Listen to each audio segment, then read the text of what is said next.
Hey yo, E-Kings Fight News. Back at it, Deontay Wilder is expecting to bulk up in the rematch with Tyson Fury, and he aims to weigh in around 245 pounds. That's according to Boxing Scene. So E-King Fight News, we got more on this. All right, so Deontay Wilder will add weight for the Fury rematch. Targets 245 pounds.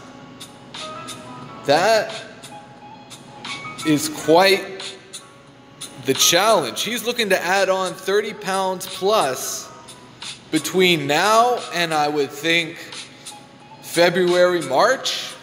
Wilder still wants to be noticeably heavier than the 212 pounds he weighed in for the 12-round split draw that occurred on December 1st. Wow. So Deontay the Bronze Bomber Wilder is looking to add on some muscle. 30 pounds of muscle. I think that's too much. I don't know. I think the perfect weight for Deontay Wilder is 225, 230 pounds. I think that's a great weight for him. Deontay Wilder needs to be very careful when it comes to building muscle. He needs to be very careful. But this is what he had to say. As we all know, he's 40-0-1 with 39 knockouts. So once again, there's only one man on his resume that he hasn't been able to knock out, and that is now Tyson Fury. This is what Wilder had to say. Yeah, we're going to adjust the weight. We're going to do a lot of things, especially with the weight, because these guys have outweighed me the majority of my career. I never worried about weight because I have the power to substitute for it. I have devastating power that these guys don't have.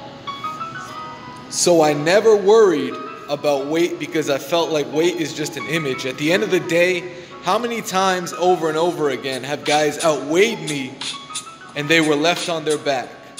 None of them could put me on my back. Being so light of a fighter, that'll just tell you everything. These guys can't put me on the ground, but I can put them on the ground. So why then would Wilder fix what isn't broken? It's a good question. Just because of my team wants me to do it, and we work as a team. So me and co-manager Shelly Finkel talked about this, and of course, I'm gonna do what I wanna do. But I went back and said, you know what? If y'all want to see certain things, then I'm going to give it to you. I'm never the one that's just solely sold on what I want to do. There's certain things, but we can work as a team, and we've been working for this long, and if it's adjustments to be made, I'm willing to do it just to see. So the highest Deontay Wilder weighed of any of his professional fights is 229 pounds.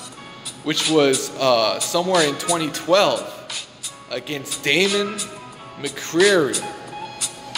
Okay, now just to be clear, Bronze Bomber Deontay Wilder, playing with his weight, it could help him in certain areas. I mean, look at Anthony Joshua. 260 pounds, he even dropped down to about 240, right? Over the past year or so. Deontay Wilder needs to be careful because holding all that weight, he needs to make sure it's distributed properly across his whole body. Because the last thing he wants to do is get exhausted due to throwing, power shots, and that can easily happen. It seemed like it happened in the Tyson Fury fight, even though he was very light in there. He was very light in the Fury fight. And oddly enough, he got very, very tired in the 12th round. You can tell right when Tyson Fury got up, it was almost like his energy got zapped. Maybe because he was in shock from the fact that he did get up. And, the one thing you have to be careful about is look at what happened to Roy Jones. Roy Jones is a very good example. So let's get into it. E-King Fight News. We got more on this. And I'm going to say this. Look at what happened with Roy Jones. Back in the day, he started about you know, he was maxing out at 175, right? He was light heavyweight champion. He had just beaten Antonio Tarver, and he said, fuck it. Let's go to heavyweight. So when he went up to heavyweight, he gained 25 pounds of muscle, weighed in around 200 pounds, and he beat up John Ruiz. In that fight, you know who Deontay Wilder needs? Deontay Wilder needs to bring on Mackie Shilstone. Mackie Shilstone was the guy that helped Roy Jones gain all that weight and kept his speed, kept his stamina, and kept his power. The same thing happened with Bernard Hopkins.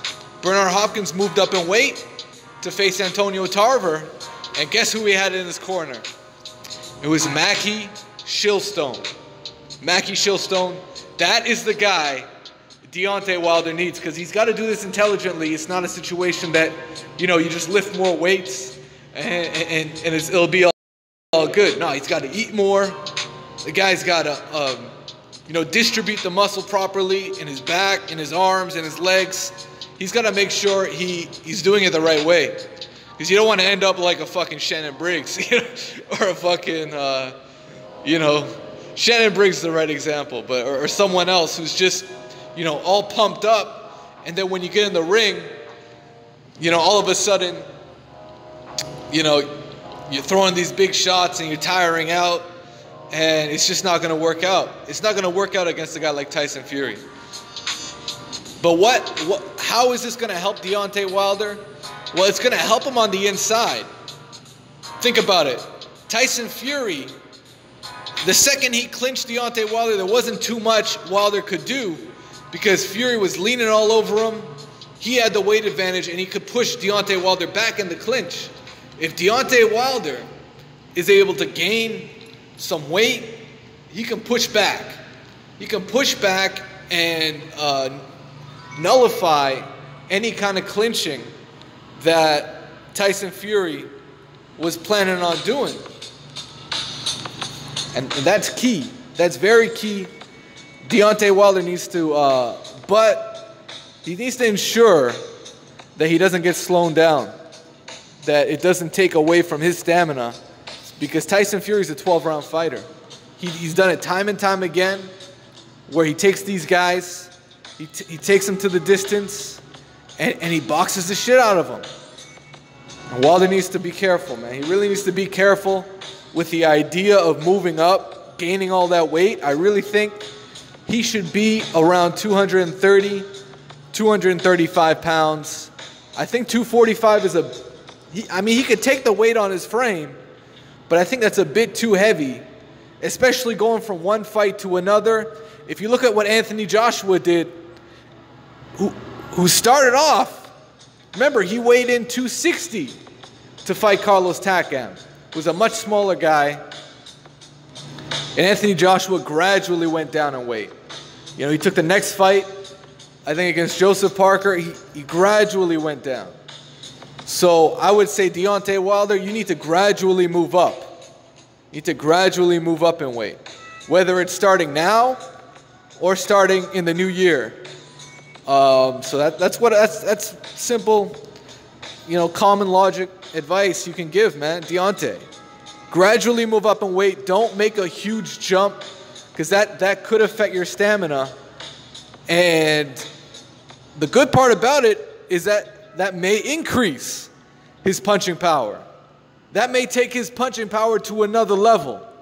So we're just going to have to wait and see. Let me know what you guys think, man. Deontay Wilder considering going up to 245.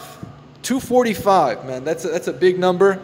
And we'll see if he makes that happen, because I don't know, man. I think that's a big jump, and I think that's too big of a jump to go from one fight to another.